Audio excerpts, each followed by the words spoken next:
Hey guys, my name is Nick and welcome back to the channel, and in this video we are going to be putting together the latest Forgeworld baby Armiger Knight, which is the Mechanicum Knight Morax, and this is the one with the lightning locks. They were only heresy rules when they originally came out, and then very quickly they gained 40k rules, so they're pretty good to go in the rest of my Knight army. So in this video we're going to be putting that together, and as usual, any tips and tricks that I've got along the way, especially when it comes to leaving armour panels off for that later painting, that's what we'll cover in this video. So let's get straight into it.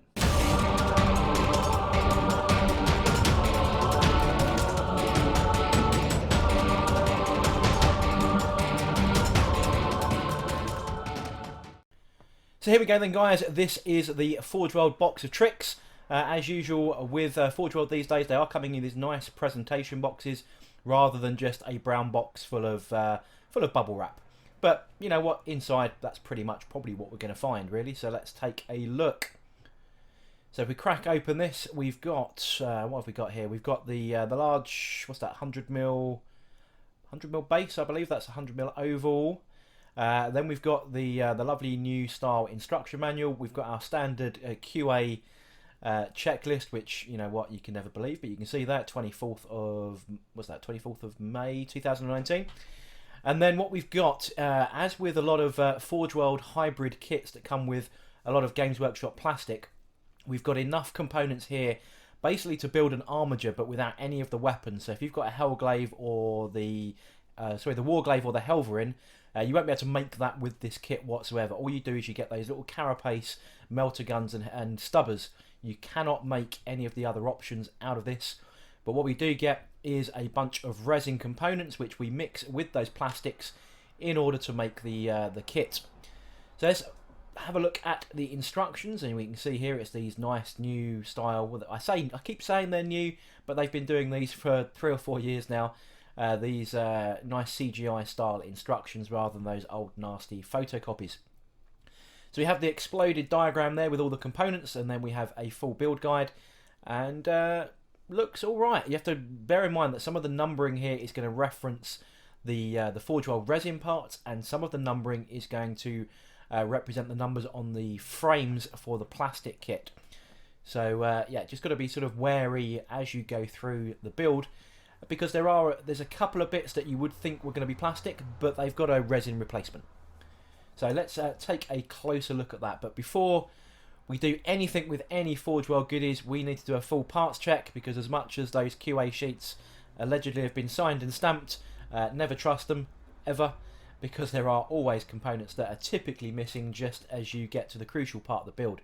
So always lay them out as best you can so that you can identify everything that's on that expanded diagram and then put it all together. So all I'm going to do is just tip out all of the components from the resin clam pack, and then I'll clip away everything that I need from the plastic part, and then we can take a look and make sure that we have everything we need. So here we go. I've taken everything out of the plastic sprues that we're going to need. In fact, I've got a couple of extra bits in here with those arms that we're not actually going to need, but that's by the by. I thought I did need them, but actually we've got little resin arms for that. And all I've done is cleaned all the components up ready for building. So a little bit of sanding, a little bit of clippers, a little bit of razor saw, and as you can see on the plastic frames, we are left with a number of components that we won't need, like the head and the faces that you get on there, and quite a number of the armor panels, the rear energy kind of section, and the engine exhaust. We're not going to need any of that because they do have their Forgeworld replacement parts.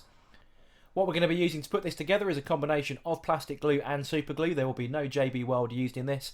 Far too fiddly, and I don't think you need it. So all I've done here is just put together the Armiger legs straight out of the packet, because these are plastic. I've done a full build on Armigers before. I'll put a little card and a link in the description below so you can go and reference the original Armiger Knight build. All we've done is build the legs, but again, not left the armor panels on, because we've got some different armor panels with this Knight Morax, which are the Forgeworld resin components. Now, I'm not going to be gluing those on just yet, because I want to be able to paint those separately from the main chassis. The chassis will be given a standard metallic look, and the armor panels will be painted blue to go with the rest of my Legio Astorum. But I'm just showing you here These are sort of enhanced sort of shin guards. We've got some different thigh guards, and we have a different groin guard that goes in the middle as well. So just a few different components that we're going to be worrying about, but we're not going to be attaching those at this stage of the build. But the legs went together, you know, exactly the same as a regular plastic Helverin or Warglaive. And then what we've got here, I'm going to deconstruct this for you because a lot of this is standard build, and then we've got some specific parts that are resin. So I'm just going to take this apart and show you how this all goes together. So none of this is glued except the main part of the plastic chassis. Again, that is standard straight out of the packet build for a regular Armiger Helverin or Warglaive. Again, just reference back to the same video that I've just linked for the legs. So this is one of the lightning locks. It contains several pieces, including this little hinge piece, which I haven't glued. And then there's basically sort of 5 components that go with each of those. There's the barrel, there's the 2 energy coil pieces, there's an outer piece of armour, and there's a tiny little bit of cable. So that's all put together. That's very, very straightforward. The instructions are not a problem on that. And then this is the resin piece you need to be worried about at that back energy cell, which is part of the main chassis build. All you do is just replace the standard plastic one with that. It did actually fit pretty flush, to be honest. Then we've got these shoulder parts. Again, mostly the same as the standard Armiger, but there's a couple of differences. So what we've got here is we've got a choice of 2 heads, which just fit in exactly the same as the plastic Armiger. There's just some cables that go on those to put those together. It's an alternative cowl head that goes on that you can see at the front there. And then we get slightly different engine exhausts. But if we break this down, we can have a look a little bit more closely. Now that I've kind of glued it to the base, we can give it a little bit of a 360 here. And I've also glued the top main torso onto the legs so that I can actually get round to painting that with a couple of spray cans. That'll be given a dose of lead belcher. And then these are all the parts that we're keeping separate as part of this build. So this is the lightning locks that I mentioned.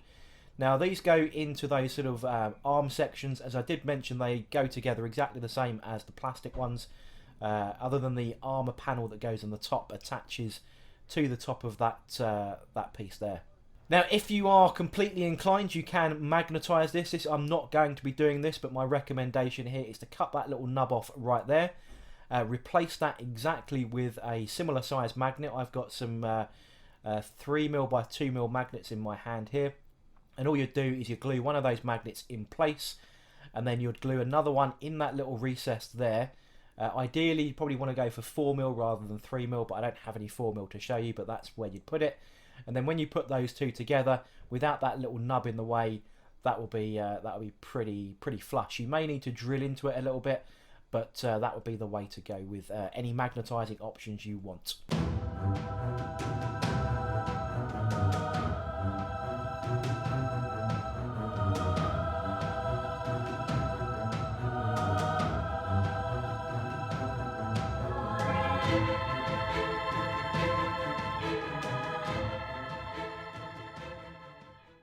There we go then, guys. That is the Knight Morax all complete, put together and given that lead belcher prime, with the rest of it all left ready for the armour painting. Hope you enjoyed the video. Hope you learned something new. If you did, don't forget to like, comment and subscribe. I shall catch you guys on the next video.